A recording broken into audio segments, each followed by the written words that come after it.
ஒரு ஊரில் சோமுன்னு ஒரு பையன் இருந்தானா. அப்புறம் அவனை அவங்க அம்மா ஸ்கூலுக்கு எல்லாம் அனுப்புனாங்க. அவனுக்கு சுத்தமாக படிப்பே வரல. ஆனால் நல்லவன். ஆனால் கொஞ்சம் முட்டாள்தனமாக நடந்துக்குவான். அதனால் ஸ்கூலுக்கு போகாமல் இருந்ததுனால அப்புறம் வெளியில் வேலைக்கு போக ஆரம்பிச்சிட்டான். டெய்லி அவன் போய் சம்பாதிச்சிட்டு அவங்க அம்மாட்ட அந்த காசை கொடுத்துருவான். அப்புறம் போய் ஃப்ரெண்ட்ஸுக்கிட்ட உட்காந்து பேசிகிட்டு இருப்பான். ஃப்ரெண்ட்ஸ் எல்லாம் இவனை கண்டபடி கிண்டலெல்லாம் பண்ணுவாங்க. இதெல்லாம் ஒன்றும் கண்டுக்க மாட்டான். ஆனால் அவன் பாட்டுக்கு வேலைக்கு போயிட்டு அவன் பாட்டுக்கு காசை கொடுத்துட்டு சாப்பிட்டுட்டு அவன் பாட்டுக்கு இருந்துகிட்டே இருந்தான். அப்புறம் ஒரு நாள் அவங்க அம்மா என்ன சொன்னாங்க, சரி நீ சம்பாதிக்கிற பணத்தில் உனக்கு கொஞ்சம் கொஞ்சமாக டெய்லி சேர்த்து வச்சு போயிடா அப்படின்னு சொல்லுவாங்க.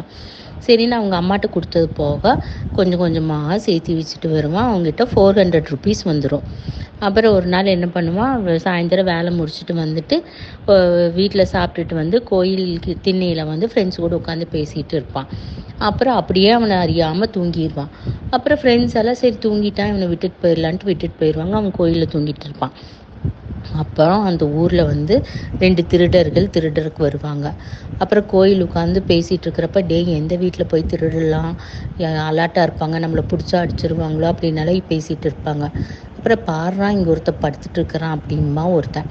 அவன் இன்னொருத்தர் சொல்லுவான், அவன் பிச்சைக்காரனாட்டு இருக்குடா, அவங்ககிட்ட காசே இருக்காது, அவனை போய் மிரட்டி வாங்கி என்ன பண்ண போகிறோம் அப்படின்னு அவங்க பாட்டுக்கு பேசிகிட்டு இருப்பாங்க. இந்த சோமு தூங்கிட்டு இருந்தவன் முழிச்சு பார்த்துட்டு அவங்க பேசுகிறதெல்லாம் கேட்டுட்டு, டேய் யார் அது, என்னை பார்த்து பிச்சைக்காரன்னு சொல்கிறீங்க, எங்கிட்ட 400 ரூபா அதாவது 400 ருபீஸ் என் பேக்கெட்டில் இருக்குது, நானாடா பிச்சைக்காரன் அப்படின்னு சொல்லுவான். உடனே 2 பேர் போட்டு இவனை சாத்துன்னு சாத்திட்டு 400 ருபீஸ் பிடுங்கிட்டு ஓடி போயிடுவாங்க. அதனால் இவன் முட்டாள்தனத்தினால இவன் கஷ்டப்பட்ட காசு திருடிட்டு போயிடுவாங்க. அழுதுகிட்டே வீட்டுக்கு வருவான். அவங்க அம்மா சொல்லுவாங்க, ஏண்டா உன்னையவே பிச்சைக்காரன்னு கம்முன்னு சொன்னாங்கல்ல, நீ பேசாமல் தூங்குற மாதிரி நடிச்சுட்டு வீட்டுக்கு ஓடி வந்துருக்கலாமல்ல, இப்போ வாய் பேசி 400 ரூபா போச்சா, எப்போ தான் திருந்த போகிற அப்படின்னு அவங்க அம்மா திட்டுவாங்க.